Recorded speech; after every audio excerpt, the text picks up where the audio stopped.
12ই রবিউল আউয়াল কেন্দ্রিক কোনো ইবাদত আছে কি? প্রথমত আমাদের জেনে নিতে হবে যে রবিউল আউয়াল এটা হচ্ছে হিজরি বর্ষের তৃতীয় মাস। প্রথম মাস হলো মুহাররম, দ্বিতীয় হলো সফর, তৃতীয় হলো রবিউল আউয়াল। এই রবিউল আউয়াল মাস মুসলিম বিশ্বে বিশেষভাবে আলোচিত। তার কারণ এ মাসেই আগমন করেন বিশ্বনবী মুহাম্মদুর রাসূলুল্লাহ সাল্লাল্লাহু আলাইহি ওয়াসাল্লাম। তিনি হলেন আল্লাহর প্রেরিত নবী ও রসুলদের মধ্যে সর্বশ্রেষ্ঠ ও চূড়ান্ত নবী। আল্লাহ রাব্বুল আলামিন তাকে দিয়েই নবুয়ত ও রিসালতের সৌধের সমাপ্তি বা পূর্ণতা ঘটিয়েছেন। সে নবী মুহাম্মদ সাল্লাল্লাহু আলাইহি ওয়াসাল্লাম শুধুমাত্র মুসলিমদের কাছে সমাদৃত এ কথাটি নয়। মুসলিমরা তাদের ঈমানের তাগিদে নবী মুহাম্মদ সাল্লাল্লাহু আলাইহি ওয়াসাল্লামকে ভালোবাসবে, তাকে শ্রদ্ধা করবে, তাদের জীবনের চেয়েও রসুলকে বেশি ভালোবাসবে। এটাই স্বাভাবিক। কেননা আল্লাহ তাবারক ওয়া তাআলা বলে দিয়েছেন, কুল ইন কুনতুম তুহিব্বুনাল্লাহ, তোমরা যদি আল্লাহকে ভালোবাসো তাহলে ফাত্তাবিউনি, আমি নবী মুহাম্মদকে ইত্তেবা করো। এই ঘোষণাটা আল্লাহ রাব্বুল আলামিন নবীকে দিতে বলেছেন।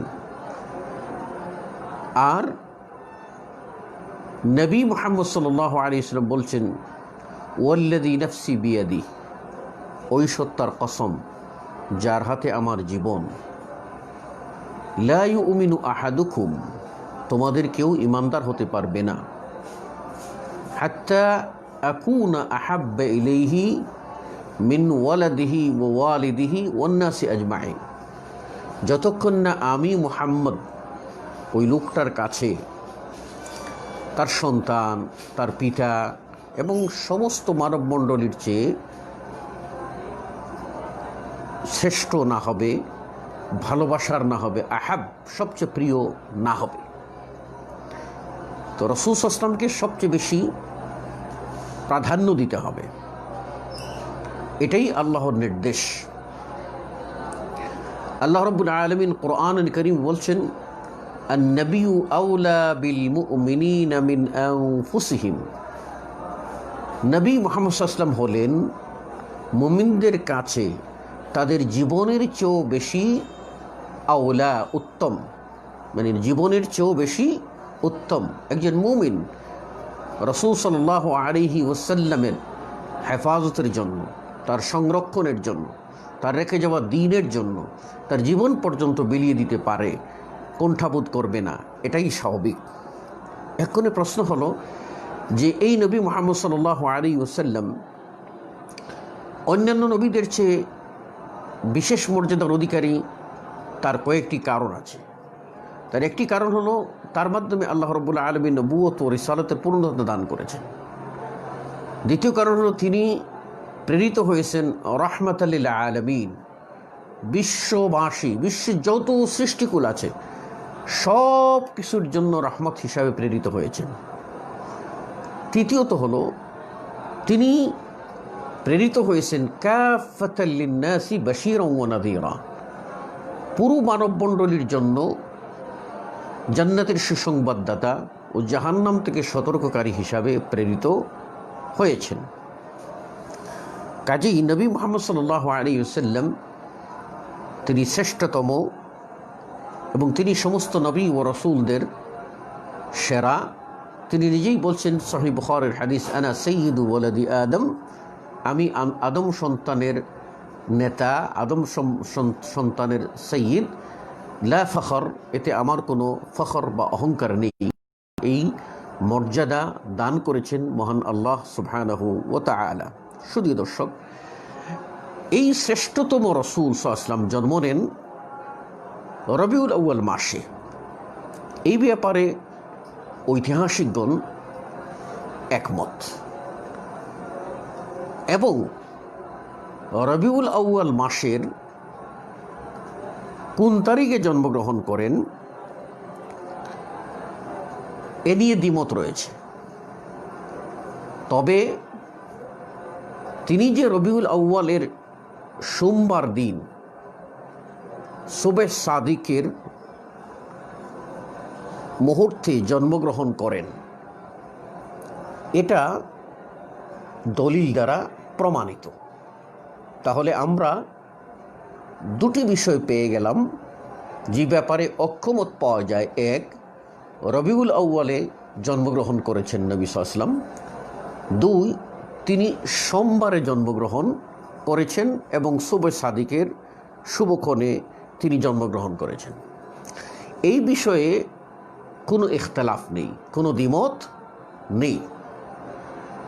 ইখতিলাফটা হচ্ছে, মতানৈক্যটা হচ্ছে যে রবিউল আউয়ালের কোন তারিখে জন্মগ্রহণ করেছেন। এখানে দেখা যায় যে মুসলিম সমাজে প্রচলিত হলো 12ই রবিউল আউয়াল, মানে রবিউল আউয়াল মাসের 12 তারিখে। আর ঐতিহাসিকগণ উল্লেখ করেছেন যে 9ই রবিউল আউয়ালের কথাও বর্ণনা এসেছে, 12ই রবিউল আউয়ালের কথাও বর্ণনা এসেছে, এবং আরও কিছু তারিখের কথাও বর্ণিত হয়েছে। যখন এই তারিখ নিয়ে দ্বিমত দেখা দেয়, তখন আমাদেরকে এই ব্যাপারে যেতে হয় জ্যোতির্বিজ্ঞানী যারা সময় ও নির্ঘণ্ট ক্যালেন্ডার বিদ্যায় পারদর্শী, তারা এই রবিউল আউয়াল মাস এবং সন ঠিক রেখে সোমবার কোন কোন তারিখে পড়েছে, কারণ একটি মাসে সোমবার 4 বার আসতে পারে অথবা 5 বার আসতে পারে, এর উপরে আসবে না। তাহলে ওই বৎসরে অর্থাৎ 570 খ্রিস্টাব্দে রবিউল আউয়াল মাসে কয়টি সোমবার ছিল এবং কোন কোন তারিখে ছিল, এটা বিশ্লেষণ করে বিজ্ঞানীগণ একথা বলেছেন যে ওটা ছিল 12ই রবিউল আউয়ালে কোনো সোমবার পড়ে নাই, বরং 9ই রবিউল আউয়াল সোমবার ছিল। এ কথাই উল্লেখ করেছেন আল্লামা সুলাইমান সালমান আল মনসুরপুরি রাহিমাহুল্লাহ তার রাহমাতুল লিল আলামিন গ্রন্থের মধ্যে। আর এই মতটাকে দালিলিক বিশ্লেষণ করে প্রাধান্য দিয়েছেন এবং এটাকে বিশুদ্ধ মত বলে অভিহিত করেছেন সিরাত গ্রন্থ বা নবী জীবনীর উপরে বিশ্বের সেরা গ্রন্থ 1182খানা গ্রন্থের ভিতরে প্রথম পুরস্কার প্রাপ্ত গ্রন্থ আর রাহিকুল মাখতুম, যার রচয়িতা হলেন আল্লামা সফিউর রহমান আল মুবারকপুরি রাহিমাহুল্লাহ। তিনি তার এই বিশ্বনন্দিত এবং সর্বজন স্বীকৃত আর রাহিকুল মাখতুম গ্রন্থের মধ্যে 9ই রবিউল আউয়ালকে নবী সাল্লাল্লাহু আলাইহি ওয়াসাল্লামের জন্মদিবস হিসাবে বা জন্মের দিন হিসাবে উল্লেখ করেছেন।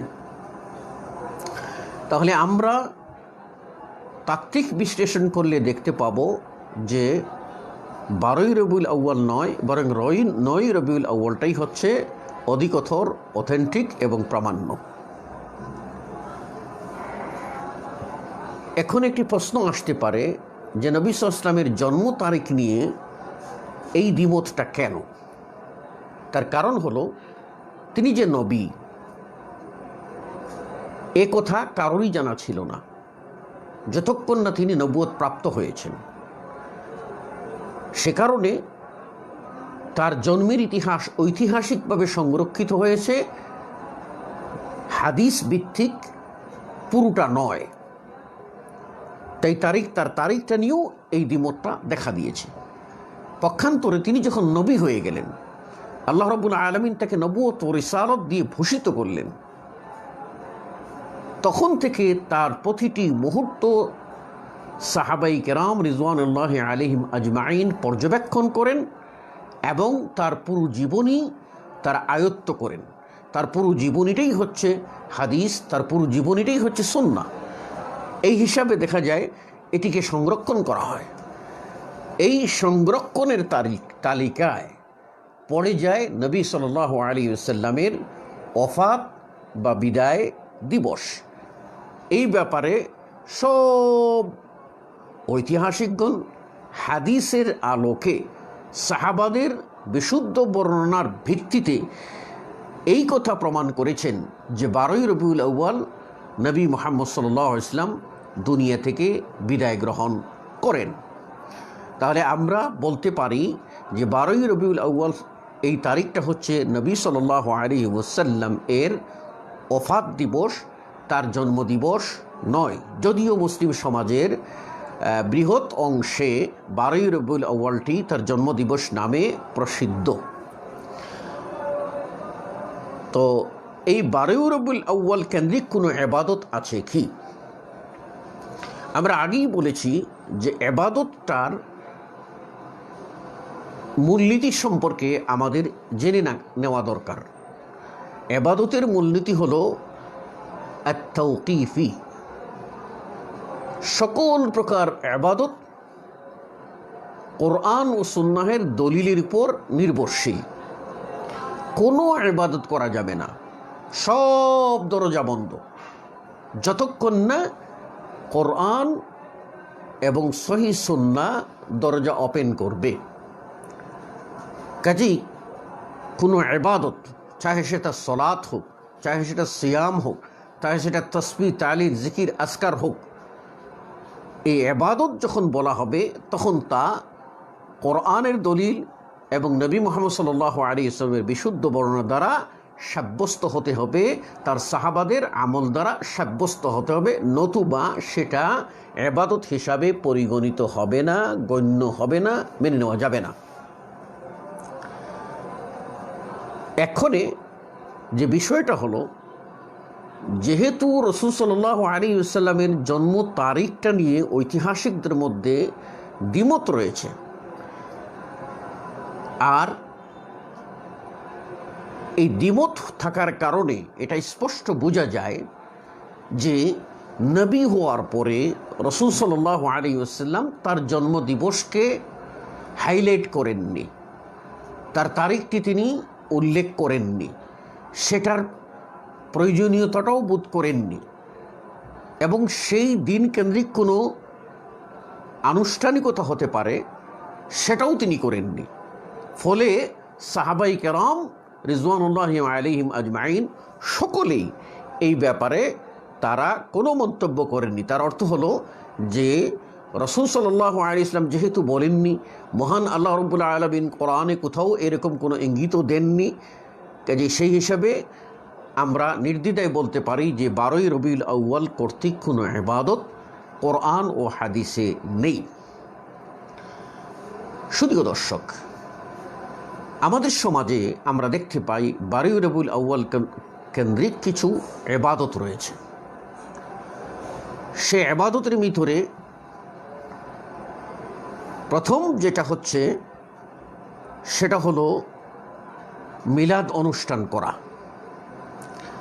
আর মিলাদ অনুষ্ঠান কাকে বলে আমরা একটু জেনে নেওয়ার চেষ্টা করি। মিলাদ এটা হলো স্থান বা কালবাচক বিশেষ্য, যার অর্থ হলো জন্মের সময় বা কাল। যদি কারো দেখতে ইচ্ছা হয় তাহলে ইবনুল মনজুর সংকলিত লিসানুল আরব, যেটা দারুল ফিকর ছাপিয়েছে বাইরুত থেকে, তার তৃতীয় খণ্ডের 468 পৃষ্ঠা খুলে দেখলে বুঝতে পারবেন সেখানে মিলাদ সম্পর্কে কী বলা হয়েছে, অর্থাৎ এটা স্থান বা কালবাচক বিশেষ্য। তাহলে এটি যদি আমরা বলি যে কোনো ব্যক্তির জন্মের স্থান, এটা মিলাদ হতে পারে, যে কোনো ব্যক্তির জন্মের সময়টা মিলাদ হতে পারে, যেহেতু স্থানও বোঝায় কালও বোঝায়। কিন্তু মুসলিম সমাজের ভিতরে প্রচলিত হচ্ছে মিলাদ দ্বারা রাসূলুল্লাহ সাল্লাল্লাহু আলাইহি ওয়াসাল্লামের জন্ম দিবস পালন করাকে বোঝায়। এই দিনে একদল মানুষ সবচেয়ে বেশি উদ্বেলিত হয়ে পড়েন এবং তারা কোরআন ও সুন্নাহের দলিল বহির্ভূতভাবে নিজেরা ইসলামে নবীর জন্মদিবস পালনের এই হেলিকটা করে থাকেন। এবং আমরা জানি যে বিশ্বনবী মুহাম্মদ সাল্লাল্লাহু আলাইহি ওয়াসাল্লাম হিজরত করলেন ইয়াসরিবে, নাম হলো পরবর্তীতে মদিনাতুন নবী। এই মদিনাতুন নবীতে হিজরত করার পরে রাসূল সাল্লাল্লাহু আলাইহি ওয়াসাল্লাম জানিয়ে দিলেন যে হে মুসলিম, তোমাদের জন্য আল্লাহ রাব্বুল আলামিন দুটি ঈদ বা উৎসব, আনন্দের দিন আল্লাহ স্থির করে দিয়েছেন। একটি হলো ঈদুল ফিতর, এক মাস সিয়াম পালনের পরে শাওয়ালের প্রথম তারিখে যে ঈদটি পালন করা হবে সেটি হলো ঈদুল ফিতর। আর আরেকটি হলো ঈদুল আযহা, জিলহজ মাসের 10ম তারিখে ইয়াউমুন নাহর বা কোরবানির মাধ্যমে যে ইবাদত আঞ্জাম দেওয়া হবে সেটি হলো ঈদুল আযহা। এই ঈদুল আযহা ও ঈদুল ফিতর এটা আল্লাহ নবী সাল্লাল্লাহু আলাইহি ওয়াসাল্লাম স্বীকৃতি দিয়েছেন এবং এটার উপরে আমল করেছেন, সাহাবারা আমল করেছেন, যুগ যুগ ধরে হয়ে আসতেছে। কিন্তু আমাদের এই কমিউনিটির ভিতরে দেখা যায় একদল তৃতীয় আরেকটি ঈদের আবিষ্কার করেছেন। তারা বলছেন যে ঈদে মিলাদুন্নবী হচ্ছে এটা মুসলিমদের তৃতীয় আরেকটি ঈদ বা উৎসব। আর ইদানিং দেখা যায় যে এই ঈদে মিলাদুন্নবীকে নিছক তৃতীয় উৎসব হিসেবে আখ্যা দিয়ে ওরা ক্ষান্ত হয় নাই, বরং তারা সেটির আরেকটি নতুন নাম দিয়েছে সৈয়দুল আয়াদ শরীফ, অর্থাৎ ঈদ সমূহের মধ্যে শ্রেষ্ঠতম ঈদ হিসাবে আখ্যা দিয়েছে, যেখানে আল্লাহ রাব্বুল আলামিন ইয়াউমুন নাহরকে হজ্জুল আকবর বলে অভিহিত করেছেন। তারা কোরআনের এই বাচনিক উক্তি প্রত্যাখ্যান করে সে জায়গায় তারা এসে সৈয়দুল আয়াদ বা ঈদ সমূহের মধ্যে শ্রেষ্ঠতম ঈদ হিসাবে অভিহিত করে ঘটা করে তারা পালন করে থাকেন। সুধীয় দর্শক, আমরা জানতে পারলাম যে মিলাদ কি, আর এটা আমাদের সমাজে আসছে কিভাবে, এটার সূচনা নিয়ে একটু কথা বলি। আমরা জানি যে আল্লাহ রাসূল সাল্লাল্লাহু আলাইহি ওয়াসাল্লাম এ উৎসব পালন করেননি, তার সাহাবায়ে কেরাম কেউ করেননি, তার তাবেঈন ইযাম সাহাবাদের যারা অনুসারী তারাও কেউ করেননি। আইম্মায়ে মুজতাহিদিন ইমাম আবু হানিফা, ইমাম মালিক, ইমাম শাফিঈ, ইমাম আহমদ ইবনে হাম্বল সহ বিশ্বনন্দিত যে সমস্ত ইমাম তারা কেউ করেননি। মুহাদ্দিসগণদের ভিতরে মুহাদ্দিসকুল শিরোমণি ইমাম বুখারী, ইমাম মুসলিম সহ সুনানে আরবার প্রসিদ্ধ ইমামগণ কেউ কিন্তু এটা করেননি ও সমর্থনও করেননি, তাদের যুগেও সেটা ছিল না। আমরা দেখতে পাই যে এই ব্যাপারে ঐতিহাসিক সূত্র বিশ্লেষণ করে দেখা যায় যে যখন ফাতেমি শিয়ারা মুসলিম দেশকে শাসন করেন এবং মিশরের রাজধানী কায়রো তাদের প্রধান অঞ্চল ছিল, এই কায়রোতে 4th শতাব্দী হিজরিতে অর্থাৎ হিজরি সনের হিজরি 300 বছর অতিক্রম করার পর চতুর্থতম বর্ষ যখন শুরু হয়, তখন এই শিয়ারা সর্বপ্রথম, ফাতেমি শিয়ারা সর্বপ্রথম খ্রিস্টানদের এই যীশু খ্রিস্টের জন্মদিবস পালনকে কেন্দ্র করে তাদের অনুকরণে মহানবী মুহাম্মদ সাল্লাল্লাহু আলাইহি ওয়াসাল্লামের জন্মদিবস পালন করা শুরু করে। আর এভাবেই এটা আস্তে আস্তে মানুষের ভিতরে তার ক্রমবিকাশ ঘটতে থাকে। এমনকি আমরা লক্ষ্য করলে দেখতে পাব যে 7ম শতাব্দী হিজরির শুরুতে আপনার 624 হিজরি এদিকে ইরাকের যে এরবল এলাকা, এরবল প্রদেশের যে গভর্নর ছিলেন আবু সাঈদ মুজফর কাউকাবারি, কেউ কুকুবরিও বলেছেন, তো তিনি সর্বপ্রথম রাষ্ট্রীয় পৃষ্ঠপোষকতায় এই মিলাদ পালন করেন এবং তাকে এই ক্ষেত্রে সাহায্য করেন পথভ্রষ্ট একজন আলেম, যিনি মিশরে হাদিসের দার্স দিতেন। আর দার্স দিতে গিয়ে একসময় তিনি হাদিস বানানো শুরু করে দিলেন। আর হাদিস বানানো কি? হাদিস বানানো হলো এমন জঘন্যতম অপরাধ। আল্লাহ নবী সাল্লাল্লাহু আলাইহি ওয়াসাল্লাম বলেছেন, মান তাকাওয়ালা আলাইয়া কাওলান লাম আকুলহু ফালিয়াতাবাওয়া মাকআদাহু মিনান নার। কেউ যদি এমন কথা বলে আমি বলিনি, আমার নামে চালিয়ে দে, তাহলে সে যেন জেনে নে তার ঠিকানা হলো, তার স্থান হলো জাহান্নাম। সাংঘাতিক কথা। তো যখন এই বিভ্রান্ত ব্যক্তি হাদিস বানানো শুরু করে দিলেন, তার একটা উদাহরণ আপনাদের দিচ্ছি যে বিশ্বের সকল মাযহাবের সব আলিমরা একমত যে মাগরিবের সালাত ফরজ হলো 3 রাকাত, তার কোনো কসর নাই। সফরেও পড়েন 3 রাকাত পড়তে হবে, কসরেও পড়েন আপনাকে 3 রাকাত পড়তে হবে।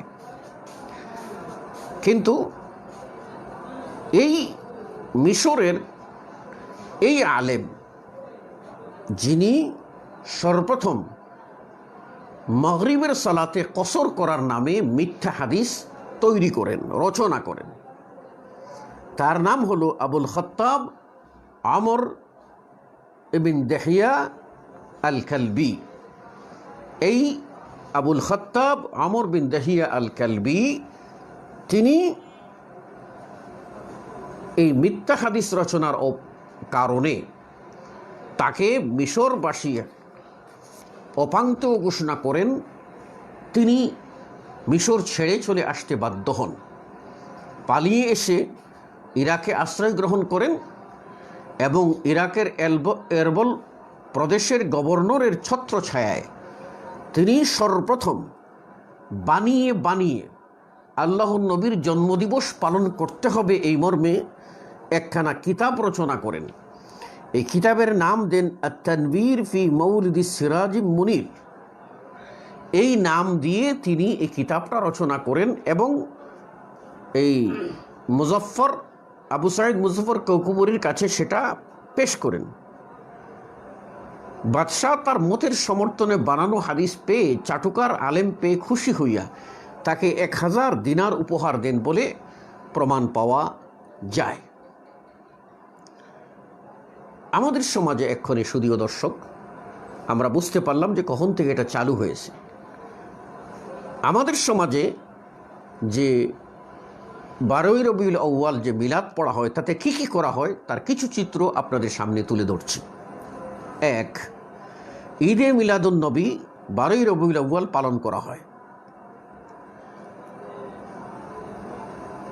অথচ আমরা ইতিপূর্বে আলোচনা করেছি যে 12ই রবিউল আউয়াল নবী সাল্লাল্লাহু আলাইহি ওয়াসাল্লামের ওফাত দিবস, তার জন্মদিবস নয়।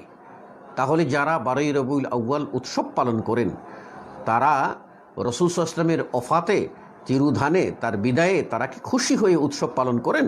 প্রশ্ন তাদের কাছে। 2, মিলাদ মাহফিল শুধু 12ই রবিউল আউয়ালে সীমিত থাকে না। মৌলুদ শরীফ বা মিলাদ শরীফ দেখা যায় সারা বৎসরই পালন করা হয়। কেউ যখন একটি বিয়ে শাদী অনুষ্ঠান করে তখনও একটু মিলাদ পড়ে দেন, কেউ যখন কোনো দোকান উদ্বোধন করে তখনও একটু মিলাদ পড়িয়ে দেন, কেউ যখন কোনো বাড়িঘর ভিত্তিপ্রস্তর দেয় তখনও মিলাদ পড়ায়, বাড়িঘরে নতুন বাড়িতে উঠে তখনও মিলাদ পড়ায়। এইগুলি হচ্ছে আপনার যে এই বছরের সব সময় এই মিলাদ হতে থাকে। আমরা বলেছি মিলাদ অর্থ হলো জন্মের মুহূর্ত বা জন্মের স্থান। যদি জন্মের মুহূর্ত বা সময় ধরি তাহলে প্রশ্ন যে রাসূল সাল্লাল্লাহু আলাইহি ওয়াসাল্লাম কি প্রতিদিনই জন্ম নিতে থাকেন? লা হাওলা ওয়ালা কুওয়াতা ইল্লা বিল্লাহ। তিনি তো একবারই জন্ম নিয়েছেন, একবারই দুনিয়া থেকে বিদায় হয়েছেন। এই এতেকাদ তো আমাদের থাকতে হবে। তৃতীয়ত, মিলাদ মাহফিলে উর্দু, ফার্সি, আরবি এবং বাংলায় রচিত বিভিন্ন প্রকার কবিতা, ছন্দ, সুর দিয়ে পাঠ করা হয়, যেগুলির ভিতরে অনেক কুফরি আকিদা রয়েছে। চতুর্থত, দরুদ বা সলাত আলা নবী সাল্লাল্লাহু আলাইহি ওয়াসাল্লাম এর নামে হাদিসে বর্ণিত যে সলাতগুলি আছে, যে দরুদগুলি আছে, দরুদ ফার্সি শব্দ, যে সলাত দোয়া, নবীর জন্য যে দোয়ার বাক্যগুলি আছে তার মধ্যে শ্রেষ্ঠতম দোয়া যেটা হলো আমরা বলে থাকি দরুদে ইব্রাহিম, সলাতের মধ্যে তাশাহুদে আমরা পড়ে থাকি, সালাম ফিরাবার আগে এটা পড়ি। সেই দরুদ সম্পর্কে আমরা জানি যে সাহাবী কাব ইবনে উজরা রাদিয়াল্লাহু আনহু রাসূল সাল্লাল্লাহু আলাইহি ওয়াসাল্লামকে জিজ্ঞেস করলেন, আরাফনা কাইফা নুসাল্লিমু আলাইক, হে আল্লাহর রাসূল সাল্লাল্লাহু আলাইহি ওয়াসাল্লাম, আপনাকে কি করে সালাম দেব আমরা এটা জেনেছি, কিন্তু কাইফা নুসাল্লি আলাইক, আপনার প্রতি সালাত কিভাবে আদায় করব? তখন রাসূল সাল্লাল্লাহু আলাইহি ওয়াসাল্লাম বললেন, কুলু, তোমরা বলো, আল্লাহুম্মা সাল্লি আলা মুহাম্মদ ওয়া আলা আলি মুহাম্মদ কামা সাল্লাইতা আলা ইব্রাহিম ওয়া আলা আলি ইব্রাহিম ইন্নাকা হামিদুম মাজিদ, আল্লাহুম্মা বারিক আলা মুহাম্মদ ওয়া আলা আলি মুহাম্মদ কামা বারাকতা আলা ইব্রাহিম ওয়া আলা আলি ইব্রাহিম ইন্নাকা হামিদুম মাজিদ। এছাড়া আরও কিছু দোয়া এরকম রয়েছে যেগুলি আমরা হাদিস থেকে জেনে সেগুলি আমরা পড়তে পারি। পক্ষান্তরে দেখা যায় যে একজন শিয়া কবি, যিনি ছিলেন শেখ সাদি নামে প্রসিদ্ধ ফারসি কবি, তিনি যে কবিতা আবৃত্তি করেছেন, লিখেছেন, তার কবিতার যেটা বালাগাল উলা বিকামালিহি কাশাফাত দুজা বিজামালি হাসুনাত জামিউ খিসালি সাল্লু আলাইহি ওয়া আলিহি, এটা কি দেখা যায় মিলাদ অনুষ্ঠানে খুব সুর মিলিয়ে পড়া হয়। এমনকি কোনো কোনো বক্তা এমনও আছেন যারা এই বালাগাল উলা এটা সুর দিয়ে না পড়লে তাদের বক্তৃতা উঠে না। পঞ্চম নম্বর, যে মিলাদ এমন একটা অনুষ্ঠান যেখানে নামাজি বেনামাজি,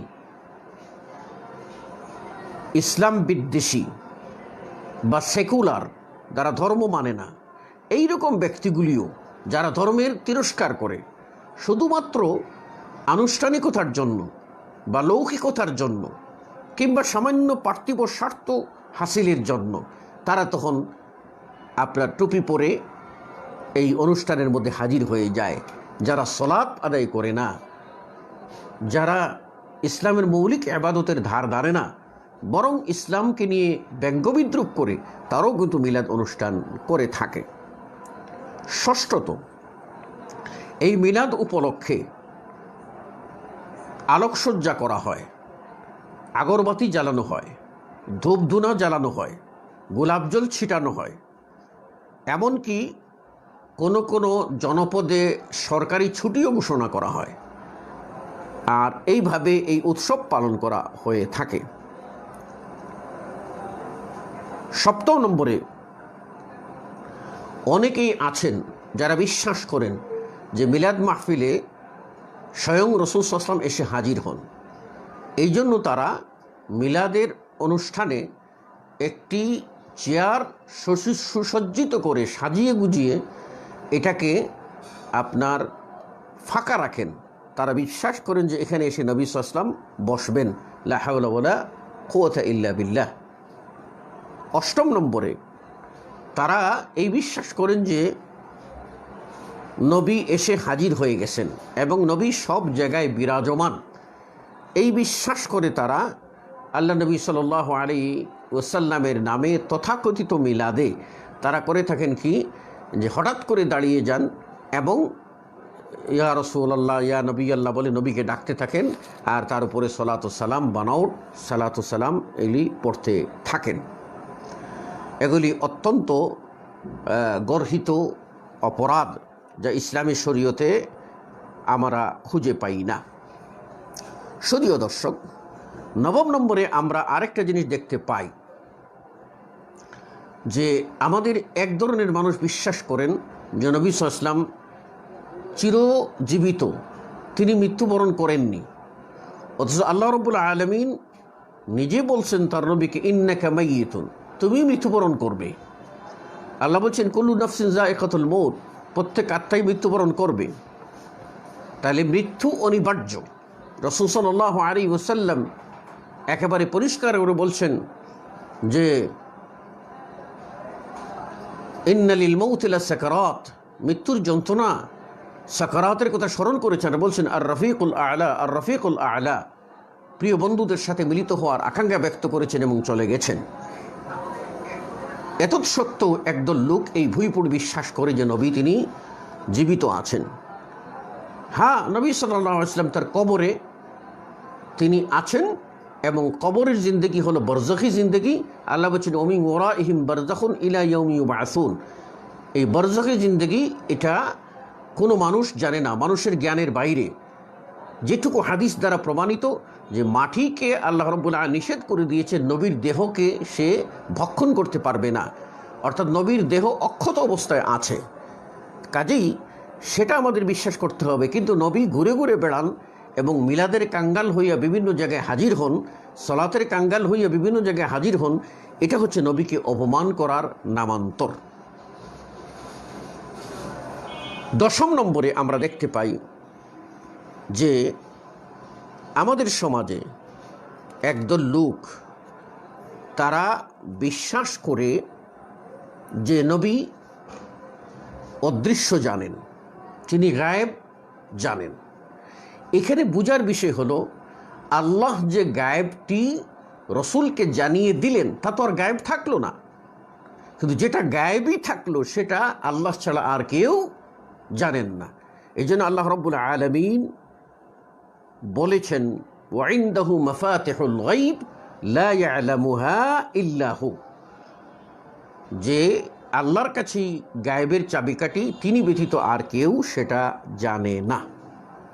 শুধুও দর্শক, এবারে আমরা যাব মিলাদের হুকুম কি। আমরা জানব যে কোরআন ও সুন্নাহ বিশ্লেষণ করে এবং সাহাবাদের জীবনী বিশ্লেষণ করে তাদের আমলসমূহ পর্যালোচনা করে আমরা এই সিদ্ধান্তে উপনীত হয়েছি যে মিলাদ নিছক একটি বেদাত, যার ভিত্তি শরীয়তে ছিল না, নতুন করে সেটি আবিষ্কার করা হয়েছে। আর এই নতুন আবিষ্কৃত যা, তাই হলো বেদাত। আল্লাহ নবী সাল্লাল্লাহু আলাইহি ওয়াসাল্লাম বলছেন ও ইয়াকুম মুহদাসাতিল উমুর, সব নতুন আবিষ্কৃত বিষয় থেকে বেঁচে থাকো। ফাইন্না কুল্লা বেদাতিন জলালা, কেননা প্রত্যেক বেদাত হলো গুমরাহি। অপর বর্ণে আসছে ও কুল্লা জলালাতিন ফিন্নার, প্রত্যেক গুমরাহির পরিণাম হলো জাহান্নাম। বেদাতি যারা বেদাত করে তাদের কোনো ইবাদত আল্লাহ রাব্বুল আলামিন কবুল করবেন না। আল্লাহ নিজে বলছেন সূরা আল ইমরান এর 85 নম্বর আয়াতে আল্লাহ বলছেন ওমান ইয়াবতাগি গায়রাল ইসলামি দীনা ফালান ইউকবালা মিনহু, যে ব্যক্তি ইসলাম ছাড়া অর্থাৎ মহানবী সাল্লাল্লাহু আলাইহি ওয়াসাল্লামের তরিকা বাদ দিয়ে এর ভিতরে অন্য কিছু তালাশ করবে, ওটা কোনোদিনও আল্লাহ রাব্বুল আলামিন কবুল করবেন না। যেহেতু আল্লাহ রাব্বুল আলামিন সূরা মাইদায় ডিক্লার করে দিয়েছেন আল ইয়াউমা আকমালতু লাকুম দীনাকুম, আজ তোমাদের দিনকে আমি পরিপূর্ণ করে দিয়েছি। কাজেই দিন পরিপূর্ণ রাসূল সাল্লাল্লাহু আলাইহি ওয়াসাল্লামের হাতে হয়ে গেছে, এখানে বাড়ানোর কোনো সুযোগ আমাদের ভিতরে নেই। এখন যারা বাড়াবে তারা নবীর সুন্নতের ভিতরে অতিরঞ্জন করবে, আর যারা অতিরঞ্জন করবে তাদের সম্পর্কে রাসূল সাল্লাল্লাহু আলাইহি ওয়াসাল্লাম বলছেন, মান রাগিবা আন সুন্নতি ফালাইসা মিন্নি, যে আমার সুন্নত থেকে মুখ ফিরিয়ে নেবে সে আমার উম্মতের দলভুক্ত হতে পারবে না। অপর হাদিস যেটা আমরা সহিহ মুসলিমে পাই, যেখানে রাসূল সাল্লাল্লাহু আলাইহি ওয়াসাল্লাম বলছেন, মান আহদাসা ফি আমরিনা হাযা মা লাইসা মিনহু, কেউ যদি কোনো জিনিস কোনো আমল আমাদের এই দিনে আবিষ্কার করে যার কোনো ভিত্তি নেই, যার কোনো সমর্থন আমি মুহাম্মদ সাল্লাল্লাহু আলাইহি ওয়াসাল্লাম থেকে নেই, ফাহুয়া রাদ্দুন, তাহলে সেটা মরদুদ বা প্রত্যাখ্যাত। শুধুও দর্শক, আমরা এই আলোচনার মাধ্যমে এটা স্পষ্ট হয়ে গেলাম যে এই মিলাদ করা এটি হলো একটি বেদাতি অনুষ্ঠান, যার সাথে কোরআন সুন্নাহর কোনো সম্পর্ক নেই।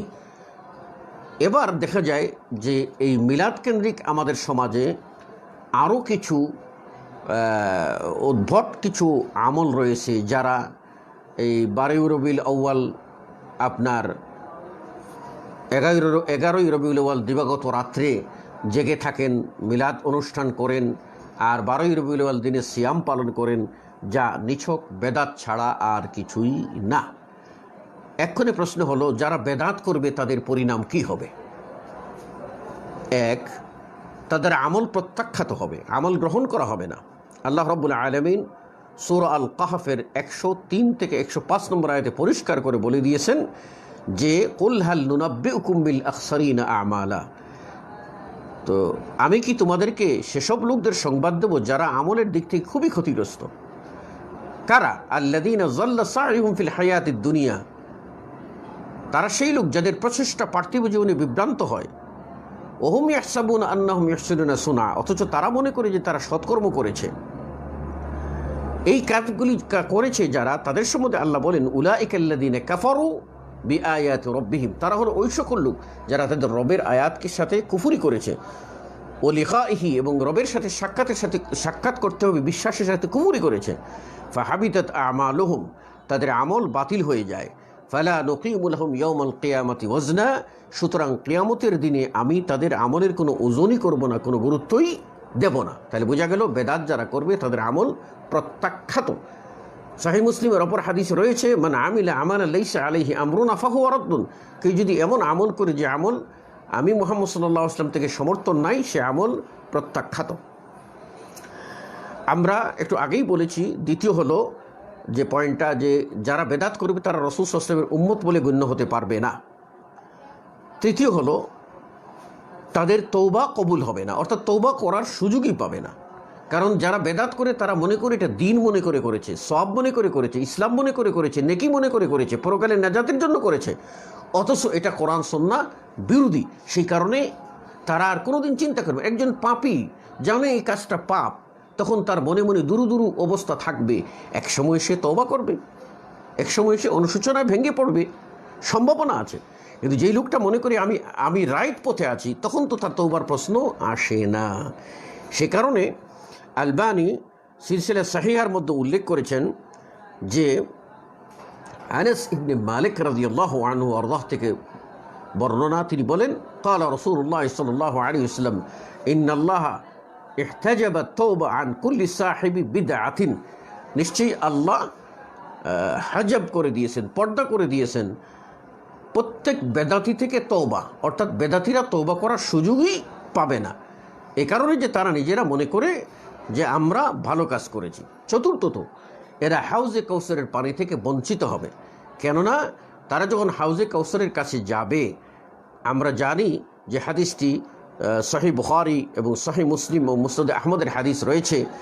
সাহাল ইবনে সাদ রাদিয়াল্লাহু আনহু বর্ণনা করেন, তো রাসূল সাল্লাল্লাহু আলাইহি ওয়াসাল্লাম হাউজের কাছে অপেক্ষা করবেন, এই সময় একদল লোক আসবে যারা সালাত আদায় করত, চেহারা দেখে মনে হবে তারা হলো নবীর উম্মত। যখন তারা কাছে আসবে তখন তাদেরকে আর রসুলের কাছে আসতে দেওয়া হবে না, পর্দা দিয়ে পার্টিশন দিয়ে আটকে দেওয়া হবে, ব্যারিকেড সৃষ্টি করে আটকে দেওয়া হবে। তখন আল্লাহ নবী বলেন, ইন্নাহুম মিন্নি, তারা তো আমারই উম্মত, আমারই দলভুক্ত।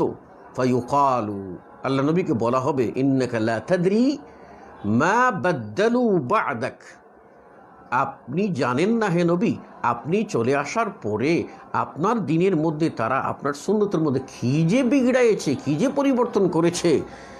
তখনই রাসূল সাল্লাল্লাহু আলাইহি ওয়াসাল্লাম বললেন, ফাকুল, আমি বলবো, সুহকান সুহকান লিমান বাদ্দালা বাদি, দূর হো দূর হো, আমার কাছ থেকে সরে যাও, যারা আমার পরে আমার দিনের মধ্যে পরিবর্তন করেছো, চেঞ্জ করেছো, বদলিয়ে দিয়েছো, তারা এখান থেকে সরে যাও। সর্বোপরি ৫ম নম্বর, যারা এই ধরনের আমল করবে, যারা এই কাজ করবে, তাদের ঠিকানা হবে জাহান্নাম। আল্লাহ রাব্বুল আলামিন সূরা নিসার ১১৫ নম্বর আয়াতে বলেন, ওমান ইউশাকিকির রাসূল মিন বাদি মা তাবায়্যানা লাহুল হুদা, যে কেউ রসুলের বিরুদ্ধাচরণ করে তার নিকট সরল পথ প্রকাশিত হওয়ার পর, ওয়াত্তাবি গায়রা সাবিলিল মুমিনিন, এবং সে মুমিনদের অর্থাৎ সাহাবাদের অনুসৃত পথের বিরুদ্ধে চলে থাকে, নুয়াল্লিহি মা তাওয়াল্লা, আমি তাকে সে পথেই ফিরিয়ে দেব যেদিকে ফিরেছে সে, অনুশ্রীহি জাহান্নাম, এবং আমি তাকে জাহান্নামে প্রবেশ করাবো, ও সাআত মাসিরা, আর তা কতই না নিকৃষ্ট গন্তব্যস্থল। তাতে স্পষ্ট হয়ে গেল যে এর পরিণাম বড় মারাত্মক। কাজেই এই বেদাত থেকে বিরত থাকতে হবে। সর্বশেষ সংক্ষেপে আপনাদেরকে দুই একটি কথা উল্লেখ করব। যারা এ ধরনের বেদাত বা এই ধরনের 12ই রবিউল আউয়াল কেন্দ্রিক বানোয়াট ভিত্তিহীন আমল করে থাকে, তাদের আকীদার কিছু চিত্র আপনাদেরকে আমি উপস্থাপন করার চেষ্টা করব কয়েক মিনিটের মাধ্যমে। শুধুও দর্শক, তারা কিন্তু মিলাদে বিভিন্ন রকম কবিতা পড়ে থাকে। তার মধ্যে একটা কবিতা আমি আপনাদেরকে বলছি, আরবি কবিতা। তারা বলে থাকে আল্লাহ নবীকে সম্বোধন করে, আব্দুকাল মিসকিনু ইয়ারজু ফজলুকাল জাম্মুল গফিরু, হে নবী, আপনার এই মিসকিন বান্দা আপনার অসংখ্য অগণিত অনুগ্রহ চায়। দেখুন সে কি ভুল করলো, নবীকে ডাকলো এবং নবীর বান্দা বলে নিজেকে পরিচয় দিল। সে কি আব্দুল্লাহ না আব্দুল নবী? সে কি নবীর বান্দা না আল্লাহর বান্দা? সাংঘাতিক, সাংঘর্ষিক বিষয়, তৌহিদের সম্পূর্ণ বিপরীত। নবীর কাছে সে অনুগ্রহ চাইল, দয়া চাইবে কার কাছে? আল্লাহর কাছে। তা না করে নবীর কাছে সে অনুগ্রহ চাইল। এটা একটা আপনাদের সামনে বললাম। আমরা আরেকটা দেখতে পাই যে এইরকম তারা বলে থাকে, আগিসনি ও আজিরনি ইয়া মুজিরু মিনাস সাইরি, হে জাহান্নাম থেকে আশ্রয় দানকারী, তুমি আমাকে আমার ফরিয়াদ শ্রবণ করো এবং জাহান্নাম থেকে আমাকে আশ্রয় দাও। বলুন তো, জাহান্নাম জান্নাতের মালিককে আল্লাহ, আল্লাহ ছাড়া কি কেউ জাহান্নাম থেকে মুক্তি দিতে পারে? নবী থেকে কেবল আল্লাহর অনুমতিতে সুপারিশ করতে পারবেন, অনুমতি ছাড়া তিনিও তো সুপারিশ করতে পারবেন না। তাহলে নবীর কাছে যে লোক জাহান্নাম থেকে মুক্তি চাইল, সে লোক নিশ্চয়ই মুশরিক ছাড়া আর কি হতে পারে। আমরা জানি উর্দুতে অনেক কাসিদা বলা হয়, তার মধ্যে দুটি আপনাদের উল্লেখ করছি যথেষ্ট আজকের আলোচনার ভিতরে, এটুকুই যদি আমরা বুঝি। একটা তারা বলে থাকে, আপ হি মুশকিল কুশা হ্যায়, खल्क के हाजत रवा है, शाफ़िअ रुज़ जज़ा है, जू कहो उससे वरा है। তারা বলে, হে রসুল, আপনি হলেন মুশকিল দূরকারী, সমস্যা দূরকারী এবং সৃষ্টির হাজত প্রয়োজন পূর্ণকারী। শাফি'ে রুজ জাযা হয়, আর প্রতিদান দিবসে আপনি শাফাআতকারী। যা কিছু আমরা বলি না কেন সবই তার পশ্চাতে, অর্থাৎ সবার আগে নবী। এই কথাতে আমরা নবী যে সুপারিশ করবেন এই অংশটি আল্লাহর অনুমতিক্রমে সুপারিশ করবেন, এটা হলো আমাদের ইমানের অংশ। কিন্তু নবী যে মানুষের মুশকিল দূর করে দেন, নবী যে মানুষের হাজত প্রয়োজন পূরণ করে দেন, এটা সম্পূর্ণরূপে ভুল আকীদা। কেননা আল্লাহ রাব্বুল আলামিন নিজেই বলছেন, ওয়া ইয়ামসাসকাল্লাহু বিযুররিন ফালা কাশিফা লাহু ইল্লা হুয়া, যদি তোমাকে আল্লাহ কোনো বিপদে ফেলেন তাহলে তিনি ছাড়া আর কেউ সেটা উদ্ধারকারী নেই। ওয়া ইয়ামসাসকা বিখাইরিন ফাহুয়া আলা কুল্লি শাইইন কাদির, আর তিনি যদি কোনো কল্যাণ চান তাহলে তিনি সব বিষয়ে ক্ষমতা রাখেন। আল্লাহ রাব্বুল আলামিন এমন কথা বলেছেন যে বলেছেন, আম্মান ইউজিবুল মুস্তাররা ইযা দাআহু ইয়াকশিফুস সু, বলো যে অসহায় ব্যক্তি যখন ডাক দেয় তার এই ডাককে শুনেন এবং তার এই কষ্ট কে লাঘব করেন, তার এই সমস্যা দূর করেন কে? আল্লাহ ছাড়া কি কোনো ইলা আছেন? কখনোই না। কাজেই আল্লাহ বলেন, ফালা তাদউ মা আল্লাহি আহাদা, আল্লাহর সাথে কাউকে ডাকবে না। আমরা আরও দেখতে পাই তারা যে সমস্ত কথাগুলি বলে থাকেন, তার মধ্যে এই সর্বশেষ আরেকটি কথা বলে আমরা আজকে শেষ করব। তারা বলে থাকেন, জান কুনি কে ওয়াক্ত আনা, চেহরায়ে আনওয়ার দেখানা, কলিমে তৈব পড়ানা, আপনি দামন মে ছুপানা। হে নবী, আমার জান কবজের সময় আপনি আসবেন, উপস্থিত হবেন, আর আপনার চেহারা মুবারক আমাকে দেখাবেন, কলিমে তৈবা আপনি আমাকে পড়িয়ে দেবেন, আর আপনার পাঁজরের মধ্যে বগলের নিচে আমাকে লুকিয়ে পার করে নেবেন। কত বড় জঘন্য কথা যে নবী রূহ কবজের সময় হাজির হবেন আর তিনি এসে কালিমা পড়িয়ে দেবেন। এর চেয়ে মানে জাহেলি কথা আর কি হতে পারে। কাজেই এই সমস্ত বিষয়গুলি যদি আমরা পর্যালোচনা করি তাহলে দেখতে পাবো যে এই সমস্ত শিরক ও কুফরি আমাদের সমাজের ভিতরে বিদ্যমান রয়েছে। শুধুও দর্শক, তাই আমরা নির্দ্বিধায় বলতে পারি যে রবিউল আউয়াল এর 12 তারিখ কেন্দ্রিক কোনো ইবাদত কোরআন সুন্নাহ দ্বারা সাব্যস্ত না। আমরা যদি ইবাদত করি তাহলে কোরআন ও সুন্নাহের আলোকে করব। রাসূলুল্লাহ সাল্লাল্লাহু আলাইহি ওয়াসাল্লাম আমাদেরকে শিখিয়েছেন সর্বোত্তম সলাত হলো রাত্রে তাহাজ্জুদ সলাত আদায় করা। আমাদেরকে রাসূল সাল্লাল্লাহু আলাইহি ওয়াসাল্লাম শিখিয়েছেন প্রতি মাসে 3টি করে সিয়াম পালন করা। চন্দ্র মাসের 13, 14, 15 আইয়ামে বীজ এই সিয়াম পালন করলে পুরো মাসের সিয়ামের নেকি আল্লাহ রাব্বুল আলামিন আমাদেরকে দান করে থাকেন। কাজে আমরা সেই ইবাদতগুলি করতে পারি। সাপ্তাহিক সিয়াম পালন করতে পারি। আমরা সোমবার এবং বৃহস্পতিবার 2 দিন সিয়াম পালন করতে পারি। এছাড়া হাদিসে বর্ণিত নেই এমন কোনো আমল যতই চাকচিক্যপূর্ণ হোক না কেন সেটা আমরা কখনো করতে পারি না।